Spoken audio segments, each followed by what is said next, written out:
Halo, dengan aku Renita, selamat datang di Sisi. Jadi, Sisi episode lalu udah ngomong tentang vitamin C. Untuk lebih jelasnya bisa dicek ya. Dan Sisi kali ini akan membahas sedikit tentang film yang tentunya berkaitan dengan kimia. Jadi, judul filmnya ini adalah Mariposa. Nah, ada salah satu scene dalam film ini yang membahas tentang reaksi-reaksi kimia. Untuk scene-nya sendiri kita lihat bareng-bareng sebentar ya. Nitrogen ketemu hidrogen jadi amoniak, hidrogen ketemu oksigen jadi molekul air, logam natrium ketemu asam klorida jadi natrium klorida, sama kayak Iqbal ketemu Aca, jadi kita itu baru simple. Oke, kalau kata Aca sih simple, tapi apakah sesimpel itu? Tentu tidak dong. Oke, kita mulai dari reaksi pertama yang disebutin Aca. Nitrogen ketemu hidrogen jadinya amonia. Jadi reaksinya kayak gini. Tapi untuk bisa menghasilkan amonia, apakah sesimpel kita nulis reaksinya? Tentu enggak dong. Sama kayak Aca dan Iqbal, kalau mau nyatu ya harus dengan kondisi-kondisi tertentu. Sebelum masuk ke proses pembentukan amonia, kita cari tahu dulu apa itu amonia. Jadi, amonia ini salah satu kegunaannya adalah sebagai bahan pupuk urea.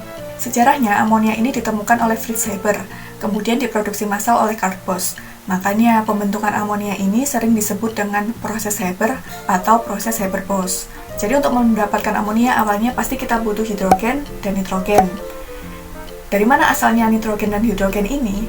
Nah, untuk nitrogen sendiri biasanya diambil dari udara, karena sekitar 78% udara ini adalah isinya nitrogen. Kemudian 21% itu oksigen, 0,04% karbon dioksida, dan sisanya adalah gas-gas lain. Terus hidrogen sendiri dapatnya dari mana? Hidrogen sendiri biasanya diambil dari gas alam yang banyak mengandung metana atau CH4. Untuk mendapatkan hidrogen, ya karbonnya ini harus dipisahkan dulu melalui pemisahan kimia. Setelah dapat nitrogen dan hidrogen, ternyata nggak ujuk-ujuk mereka bisa bersatu juga. Karena sayangnya si nitrogen ini sifatnya cukup stabil karena punya triple bond, dimana dia tuh nggak reaktif. Ibaratnya kalau di film dia itu Iqbal, yang udah dikejar sampai jungkir balik sama Aca pun, ya santuy-santuy aja gitu loh.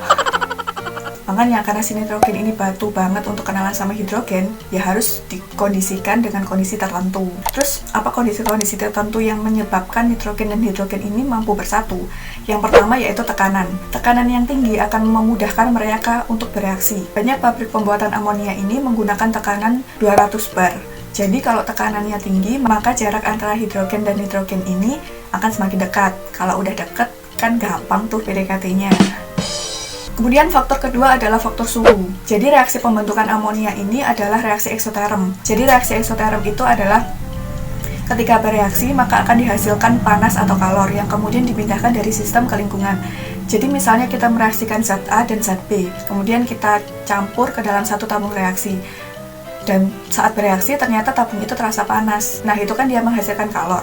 Maka itu yang disebut sebagai reaksi eksoterm. Karena reaksinya merupakan reaksi eksoterm, maka akan lebih mudah untuk dihasilkan amonia dalam jumlah yang banyak pada suhu rendah. Tapi sayangnya kalau di suhu rendah, reaksinya itu akan berjalan lambat.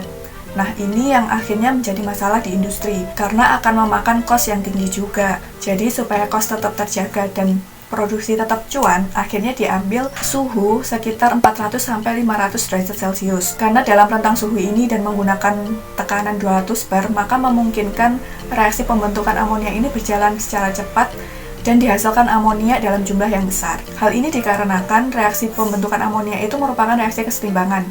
Jadi suhu dan tekanan itu mampu mempengaruhi kesetimbangan itu untuk bergeser ke kanan atau ke arah produk. Biasanya reaksi ini tuh ditambahin katalis. Sama kayak Aca dan Iqbal, untuk lebih cepat bersatu ya butuh mak comblannya gitu loh. Nah, biasanya katalis yang digunakan adalah serbuk besi atau iron base. Penggunaan katalis ini tidak akan menggeser kesetimbangannya, hanya mempercepat laju reaksinya untuk mempermudah mereka cepat bereaksi. Oke, jadi itu penjelasan tentang reaksi pertama yang disebutkan Aca. Kita lanjut ke reaksi kedua. Hidrogen ketemu oksigen jadinya molekul air. Jadi reaksinya kayak gini. Air ini besar peranannya untuk kehidupan manusia. Untuk netesin hati Iqbal yang batu misalnya. Batu sekeras apapun bisa tembus sama air yang terus-menerus menetes, man. Masalahnya nih batu nggak mau ditetesin sama lo. Kalau reaksi ini nggak serumit reaksi yang pertama sih. Terus gimana? Kok bisa hidrogen ketemu sama oksigen bisa bersatu jadinya air? Hidrogen ini memiliki nomor atom 1, sehingga ia akan mengikuti kaidah duplet di mana untuk mencapai kestabilannya diperlukan 2 elektron di kulit terluarnya. Sedangkan si oksigen ini memiliki nomor atom 8, sehingga ia akan mengikuti kaidah oktet di mana untuk mencapai kestabilannya dibutuhkan 8 elektron di kulit terluarnya. Karena sama-sama butuh elektron, maka jika satu atom oksigen bertemu dengan 2 atom hidrogen, maka akan membentuk molekul air melalui ikatan kovalen tunggal kayak gini. Jadilah hidrogen dan oksigen ini akan saling melengkapi. Sama nih kayak Aca yang ngarep banget untuk bisa saling melengkapi sama Iqbal. Tapi bisa atau enggak, kita lihat aja di filmnya. Oke, lanjut ke reaksi ketiga yang dibilang sama Aca. Logam natrium ketemu sama asam klorida jadinya natrium klorida. Jadi reaksinya kayak gini. Nah, sebelum membahas tentang kenapa kok natrium kemudian bisa bereaksi dengan asam klorida, kita pahami dulu apa itu natrium klorida. Jadi natrium klorida itu sebenarnya sangat dekat dengan kehidupan kita, yang bahkan setiap hari kita temui. Natrium klorida itu adalah garam. Iya, garam dapur yang ada di dapur kita itu namanya natrium klorida sebenarnya. Terus gimana kok bisa natrium ini ketemu sama asam klorida jadinya garam? Gini, kita ke natrium dulu. Natrium ini merupakan logam yang berwarna putih keperakan. Dia itu sangat lunak sekali, bahkan saking lunaknya itu bisa dibelah sama pisau. Nah, sifat lainnya, si natrium ini sangat reaktif. Natrium ini akan bermuatan positif karena jumlah protonnya lebih banyak dari jumlah elektronnya.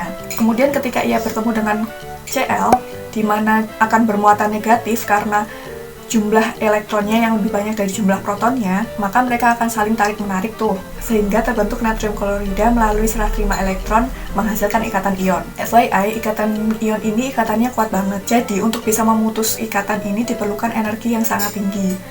Makanya natrium klorida ini punya titik didih yang lumayan tinggi.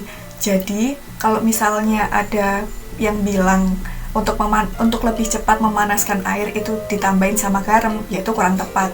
Karena ketika ditambah garam, otomatis titik didihnya juga akan meninggi. Nggak makin cepat, malah makin lama dong.